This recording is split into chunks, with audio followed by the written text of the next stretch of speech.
Hello everyone, welcome to Stemming and welcome to our new series called Oxbridging the Gap, where we try to get the top tips and tricks from current Oxbridgers. So we are joined by... Hi, I'm Siddhi. I'm from Fitzwilliam College, Cambridge, and I'm doing natural sciences. Hi, I'm Ishika. I study engineering at Trinity College, Cambridge.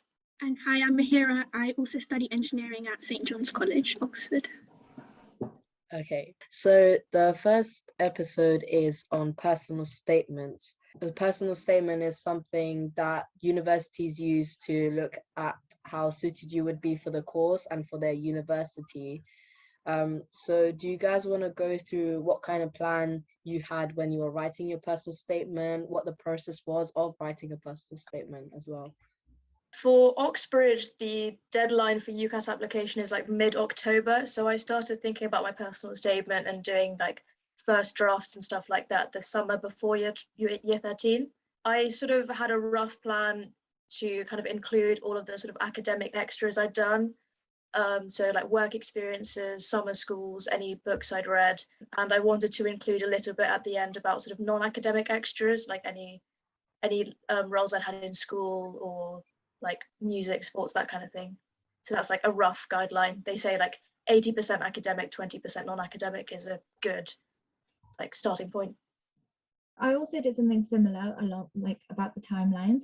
And I found it was really helpful to have a list of everything, and then you can start grouping it together and how something that say you found on a MOOC, which MOOCs are really helpful as well. So sorry, could you say what a MOOC is for anyone that doesn't know? It's just an online course that you can find on stuff like Coursera or even on LinkedIn or something.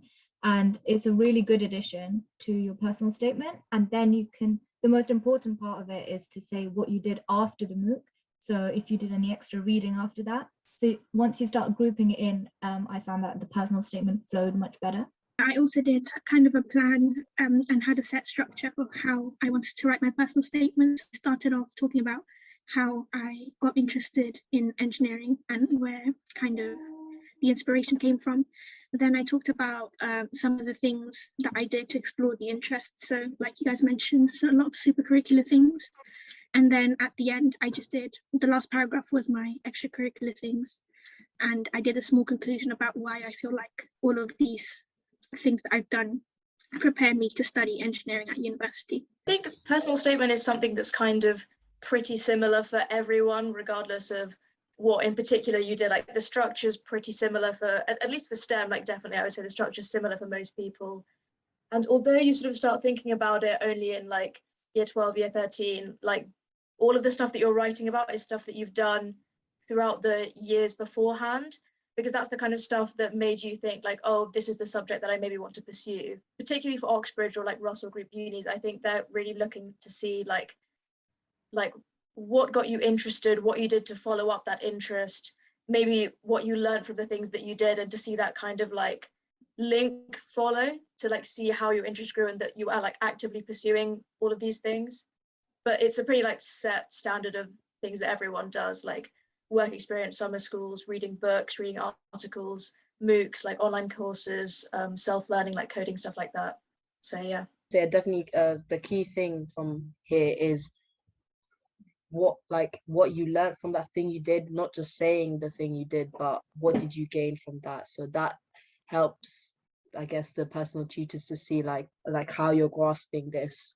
For example, like if you read this book and it led you to this other book, what did this now make you think about this new concept? So that's really important. One of the things that I found really helpful was if you're interested in kind of a broad range of subjects in STEM, I would kind of highly recommend looking at something to do with the environment, because I found that something to do with the environment was not only asked in my Oxbridge interview, Cambridge interview, but also my Imperial interview.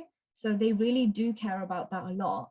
And if you show interest in the environment, they'll kind of see you as a well-rounded person anyway. And another kind of important tip that I would have in hindsight after my own personal statement experience would be to not write anything that screws you over and anything that you don't understand fully, because it's so easy to be fancy and write about stuff that you barely understand, but they can figure out that you just wrote it for the name and not because you have any interest in it.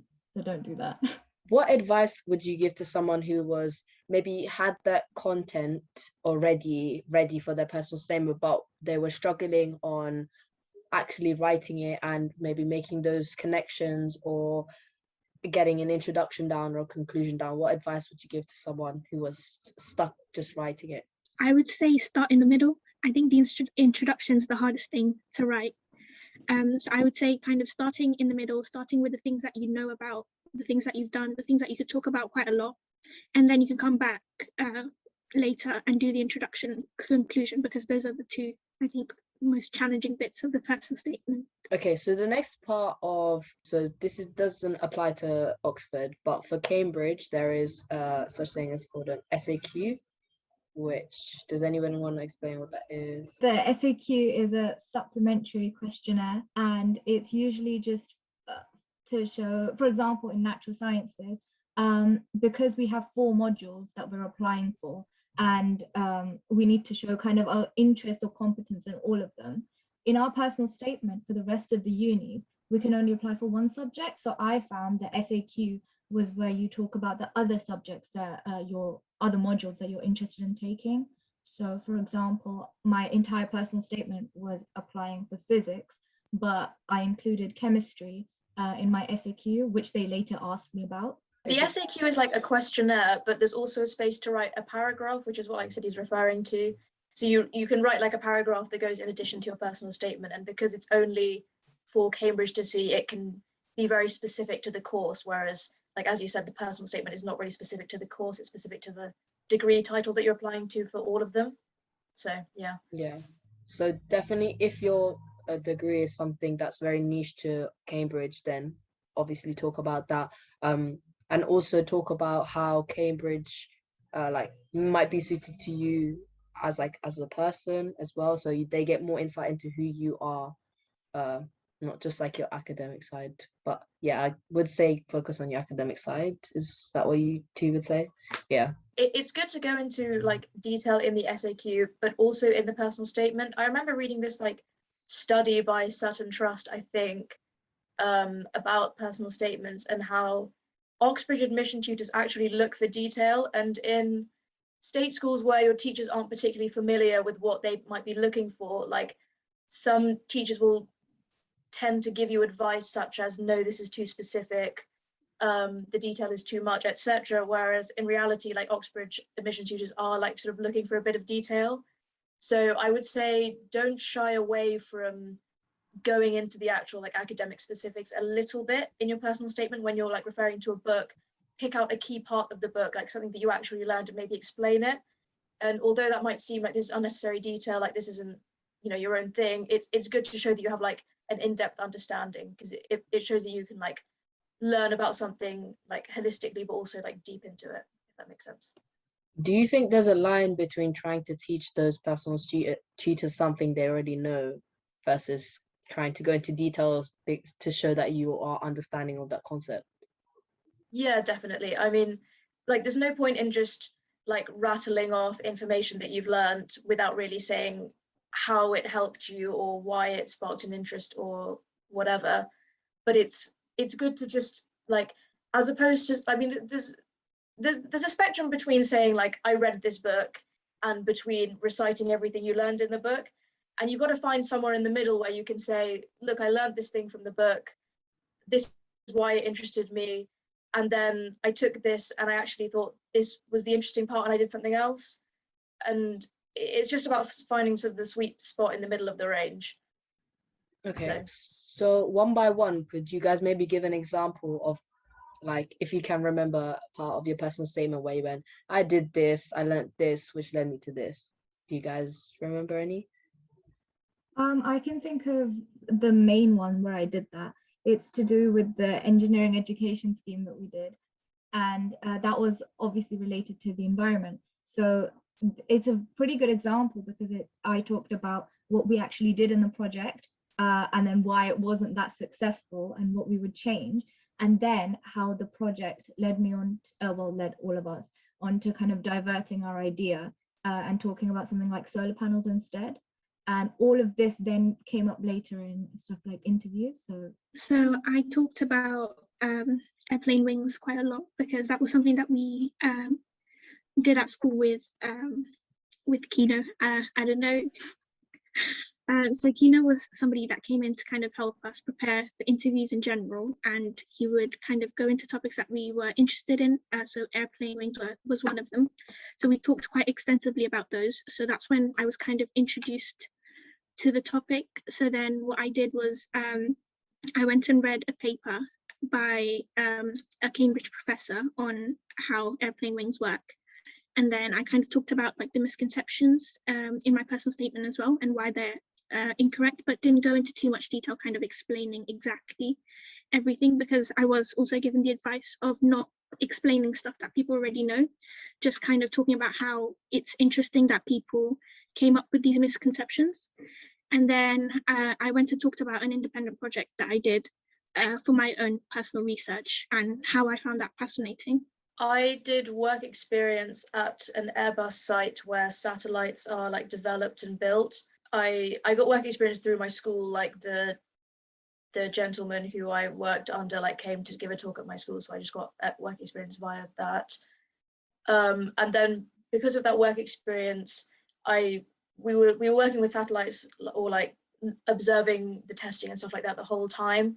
So that led me on to reading a book by Feynman about lots of physics, but in particular, I spoke about something where he used like an analogy for like Kepler's laws. So that was how I sort of linked it together and kept it sort of in the field of space. Do you guys have anything else that you think you maybe gained in hindsight about personal statements or SAQs, or just using that summer before starting year 13 to get kind of content for this personal statement? So specifically for the SAQ, because it's Cambridge specific, I would suggest maybe looking at some research that Cambridge has done, or any websites that they have. For example, Isaac Physics is a huge one that they recommend to all engineering and natural sciences and STEM students. So if you've got any experience solving these problems, or any that you found interesting, I would definitely include them in the SAQ. They would love to see that. I would just say, if you read books, if you mention books in your personal statement, make sure you've read them. Not, you don't have to read them extensively and memorize the whole book, but you need to at least have like a really good understanding so that you can hold a conversation about them. And I think with Oxbridge, sometimes it can happen that the person interviewing you is the person that wrote the book. So it's good to not embarrass yourself in front of that person. And also, they books tend to be like icebreaker questions at the beginning of the interview, so they use those as kind of things that you already know quite a lot about, and that you can just use to kind of not feel nervous for the rest of the interview. So it's good to not get stressed out at the beginning of the interview when they ask you about something from your personal statement. So make sure you read everything that you mention. I would say at the beginning of year 12, look into what you can do after year 12 in the summer. Not even just for Oxbridge, but just to give you an idea about like if the uni course that you want to do is really for you, or even like there's lots of things you can apply for. There are loads of summer schools on offer, but also work experience is great. It's not even for Oxbridge, it's just a good thing to do, to sort of prep for uni and see if it's like definitely for you, and see if your course is definitely for you. Just to get an idea, how many drafts did each of you go through until you got to your final version of your personal statement? I mean, they were kind of constantly changing, but I think roughly around 3, but obviously I would edit them quite a lot. I did quite a lot, I'm not gonna lie. I did, I think about 9-ish, Yeah. But again, because I sent them to different people, and then obviously I had to edit it after each person recommended, and some of them were quite big changes in the structure. Some of them were just little grammar changes here and there. But yeah, I think I had about nine drafts by the end. Ishika, you're smiling a bit there. Okay, I have a folder. I'm looking at my folder that was in sixth form, and it has, in the personal statement folder, I have 25 documents. Now, those are not all drafts. It's just because I would like email them to teachers and then they'd write their notes and then save it as a new Word document and send it to me. So it all went into that folder. Like at least 3 of those Word documents are literally just plans with like nothing written, just a list of what I'd done. But actual drafts, yeah, probably like 8. But my God, was it a lot of different Word documents? Yeah, I would Yeah. I would say mine was around the same as well for my personal statement. So I think that just goes to show, don't be afraid to like just start from scratch or like make a new draft or like Yeah. do things like that. And like don't feel the pressure to have the final personal statement done like in your first writing session, because you're just not going to get that. So give yourself the Yeah. opportunity to kind of write out maybe a few crappy sentences and then you'll just get going with it. Just really make the most of your teachers at school. Like I was applying for engineering, I passed it to like English teachers, history teachers, anyone who I thought like, you know, like, oh, I love that teacher, like let me just give it to them and see what they like have to say about it. And if you like get started like a little bit, like not too early, like a little bit early, then they're all kind of happy to do that. And I feel like I had good relationships with my teachers. They would all be happy to like turn over in it like one day. So it was very helpful. And on getting feedback, what advice would you give to people on actually receiving feedback? Because sometimes you may feel that something that someone says is maybe incorrect. So what advice would you give on taking advice? I think do some research for yourself into what like what your goals should be. Like I know that's kind of difficult to do, but if you just read around online, maybe like go to there's a lot of different websites online. They can kind of tell you what a personal statement but like, you know, what it could look like. And so take that all into account and then trust your gut, but also realize that your teachers are only trying to help you at the end of the day.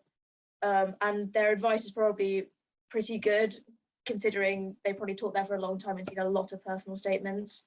But I mean, trust your gut, I would always say. Thing people I did it, and people attempted to do is send it around to friends as well. But sometimes if you're this is pretty obvious, but if you have a friend's advice and a teacher's advice, try and go with the teacher's advice because they've obviously been through this process a lot more. But even if that doesn't sit right with you, then just trust your own instinct and maybe get someone who's specialized in that field. So say like a teacher of that subject to take a look and just check if it's factually correct. Just get multiple opinions and then kind of take the ones that you feel are the right ones. And you don't have to take everyone's opinions into account. If you feel like it doesn't suit your writing style, then don't use it. And also, I wanted to add that I think a lot of us kind of go on the student room and look at like past personal statements of people that got into Oxbridge and kind of use those as templates. I would advise not, it's helpful, but I would advise kind of not obsessing over making it exactly like theirs, because Oxbridge does like variety. If they're getting the same style of personal statement every year, they're not happy accepting all of those people. So I would say kind of make sure you have your own flair to it, and yeah, get people's advice, but don't feel like you have to use everyone's advice. And I will say this, although this applies more so for STEM, because like if you're doing humanities, they probably actually care about your essay writing ability and whatnot. And also for Cambridge, because Cambridge interviews like a lot of people, like out of all of the applicants, they interview a lot more than like Oxford does, I think. But so considering that, I would say honestly, like, don't obsess over the personal statement. I don't think it's as important as it's made out to be. I think, yeah, I just think don't worry about it, because it's like, it's a very small limit, and so it's difficult to make it like unique and super interesting and stuff, and especially for STEM, like it's the kind of thing like everyone has very similar personal statements. It's more about it's good for like the specific thing that they can ask you in the interview, like about like the airplane wing, stuff like that. Like I had like they asked me some stuff for my personal statement beforehand, but I don't think it's as much a deciding factor as people make it out to be. Like, so don't worry too much. Yeah, I completely agree. I think for Oxford specifically as well, for STEM subjects, I think the admissions test is much more important than the personal statement. I think the admissions test does kind of decide a lot of the applicants that are going to be interviewed rather than the personal statement does. And I would say another thing about on taking advice is sometimes you would have spent a lot of time doing your draft, and when you finally receive feedback, you can get kind of offended by it sometimes. So I would say don't take it too personally and pick and choose advice you think is suitable to make that personal statement better. But yeah, just don't take it personally, because it's just, no point. So thank you so much for joining us on the first episode of Oxbridging the Gap. We will see you on the next one, which is about entrance exams. So bye, everyone.